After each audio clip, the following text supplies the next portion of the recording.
अस्सलाम वालेकुम स्टूडेंट्स, मैं हूं वकार हुसैन और आपको अपने चैनल तालीमी मरकज़ में खुशामदीद कहता हूं।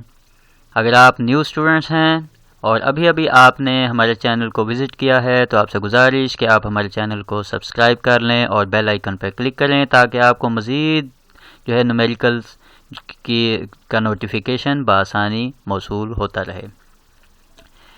अब हम न्यूमेरिकल की तरफ चलते हैं। हमारा न्यूमेरिकल जो है वो 10th क्लास की फ़िज़िक्स का चैप्टर नंबर 11 इसकी एक्सरसाइज का क्वेश्चन नंबर 3 है कि at a particular temperature the speed of sound in air is 330 metre per second. If the wavelength of a note is 5 centimeter, calculate the frequency of the sound wave. Is this frequency lies in the audible range of the human ear? कि एक particular temperature पर sound की speed air के अंदर 330 metre per second दी हुई है। अगर उसकी वेवलेंथ जो है, वेवलेंथ का नोट जो है, note of wavelength of note वो 5 सेंटीमीटर हो तो उसकी फ्रीक्वेंसी कितनी होगी, यानी साउंड वेव की फ्रीक्वेंसी हमने कैलकुलेट करनी है। और उसके बाद जो उसका आंसर आएगा हमने बताना है कि क्या ये ह्यूमन एयर की ऑडिबल रेंज के अंदर इसकी फ्रीक्वेंसी लाइज होती है या नहीं, ये हम देखकर बताएंगे। तो जो हमें सबसे पहले गिवन है हम वो लिखेंगे। हमारे पास जो है speed of sound in air जो है वो गिवन है, वो हमारे पास जो है स्पीड ऑफ साउंड जिसे हम v से शो करते हैं, तो v से रिप्रेजेंट करते हैं, तो वो आ जाएगा 330 मीटर पर सेकंड। इसके बाद उसकी वेवलेंथ को जो है ये हम लैम्डा का साइन यूज़ करते हैं, इसको कहते हैं लैम्डा। तो ये हम साइन यूज़ करते हैं। ये कितना दिया हुआ है 5 सेंटीमीटर। एज वी नो कि लैम्डा की वैल्यू वेवलेंथ का जो यूनिट होता है वो मीटर में होता है, तो हम इसको जो है वो इस वैल्यू को मीटर में ले जाएंगे। तो मीटर में ले जाने के लिए हम 100 से जो है वो 5 को डिवाइड करेंगे, तो ये आ जाएगा 5/100 मीटर इक्वल टू, जब 5 को 100 पे डिवाइड करेंगे तो 0.05 मीटर आ जाएगा। अगर इस पॉइंट की किसी को नहीं समझ आती कि ये 100 से ही क्यों डिवाइड किया जाता है, मैं थोड़ा सा आपको साइड में ब्रीफ कर देता हूँ। एज वी नो कि हमारे पास 1 मीटर जो होता है वो आपको पता होगा कि 1 मीटर के अंदर जो है वो 100 सेंटीमीटर होते हैं। ये मैं यहाँ पर थोड़ा सा लिख देता हूँ, राइटिंग थोड़ी सी अजीब है तो कोशिश करूंगा कि आपको समझ आ जाए। तो 1 मीटर इक्वल टू 100 सेंटीमीटर होता है। तो अगर हमने सेंटीमीटर से मीटर में जाना है तो फिर हम ये 100 को उठाकर इसके नीचे ले आएंगे। तो जब इस 100 को इसके नीचे ले आएंगे तो ये कुछ इस तरह वैल्यू आ जाएगी।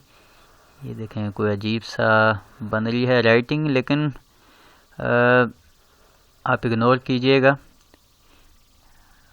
कोशिश करूंगा कि आपको जो है वो समझ आ जाए। तो ये देखें, as we know 1 metre equal to 100 centimetre होता है, और हमने जब सेंटीमीटर से मीटर में जाना है तो इस 100 को जो है इसके नीचे ले आएंगे तो यहाँ आकर ये डिवाइड हो जाएगा। तो 1 सेंटीमीटर को जब मीटर में लेके जाते हैं तो हम 100 से डिवाइड करते हैं, इसीलिए मैंने इसको जो है यहाँ पर इसको जो है 100 से डिवाइड किया था, क्योंकि मैं सेंटीमीटर से मीटर में जा रहा हूँ। आई होप आपको ये पॉइंट समझ आ गया होगा। तो जब 5 को 100 पे डिवाइड किया तो ये हमारे पास 0.05 मीटर आ गया। अब इसके बाद हमने क्या फाइंड करना है, हमने फ्रीक्वेंसी फाइंड करनी है। फ्रीक्वेंसी को जो है स्मॉल f से शो किया जाता है, इक्वल टू क्वेश्चन मार्क लगा दिया। यहाँ पर आपने कैपिटल F शो नहीं करना, कैपिटल F यूज़ नहीं करना। क्यों? क्योंकि कैपिटल F जो होता है वो फोर्स का जो है वो फोर्स के लिए यूज़ करते हैं। तो अगर आपने वो यूज़ कर दिया तो मे बी आपका जो है वो रॉन्ग कर दिया जाए, तो आपने स्मॉल f जो है वो क्योंकि फ्रीक्वेंसी के लिए होता है वो आपने यहाँ पे यूज़ करना है। बाय यूजिंग द फार्मूला, अब हम फार्मूला यूज़ करेंगे। एज वी नो कि v equal to f multiply wavelength. तो फ्रीक्वेंसी को जब हम वेवलेंथ से मल्टीप्लाई करते हैं तो वो इक्वल टू स्पीड होता है। तो अब हमने जो हमें वैल्यू गिवन है हम वो वैल्यूज पुट कर देंगे।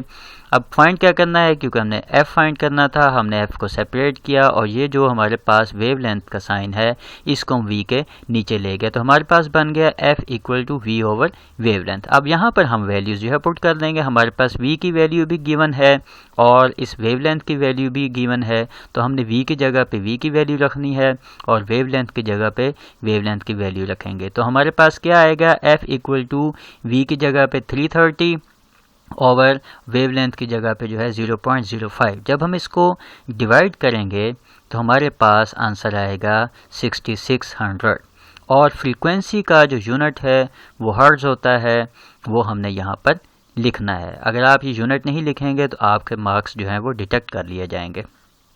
तो ये हमारा जो है आंसर आ गया। अब इसको जो है हम साइंटिफिक नोटेशन में भी लिख सकते हैं। देखें 6 के बाद हमने पॉइंट लगाया, 6.6 मल्टीप्लाई 10 रेज़ की पावर 3 हमने कर दिया। अब 10 रेज़ की पावर 3 हमने क्यों किया कि जब हम जो है फर्स्ट नंबर के बाद पॉइंट लगा रहे हैं तो हम देखेंगे उसके बाद हमारे पास कितने डिजिट हैं। देखें हमने इधर 6 के बाद पॉइंट लगाया था तो उसके बाद हमारे पास 3 डिजिट हैं, 1 2 3, तो हमने इसलिए 10 रेज़ के पावर 3 कर दिया।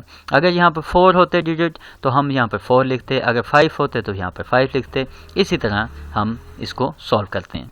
तो यहाँ पर क्योंकि 3 हैं तो हमने 10 रेज़ के पावर 3 किया। तो ये हमारा जो है इसका न्यूमेरिकल नंबर 3 का आंसर है। आई होप आपको समझ आ गई होगी। अब एक और चीज़ भी यहाँ पर थी कि हमने बताना था कि क्या ये जो है ह्यूमन एयर की ऑडिबल रेंज के मुताबिक फ्रीक्वेंसी है। आपने जो है ऑडिबल रेंज पढ़ा है कि 20 हर्ट्ज से लेकर 20,000 हर्ट्ज तक उसकी रेंज होती है। तो 20 से लेकर 20,000 हर्ट्ज के दरमियान क्या ये वैल्यू आ रही है? जी हाँ, ये 6,600 आ रही है।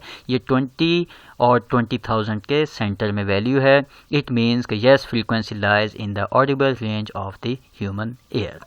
तो ये हमारा आंसर था। आई होप आपको समझ आ गया होगा। अपनी दुआओं में याद रखें। थैंक यू एंड अल्लाह हाफिज़।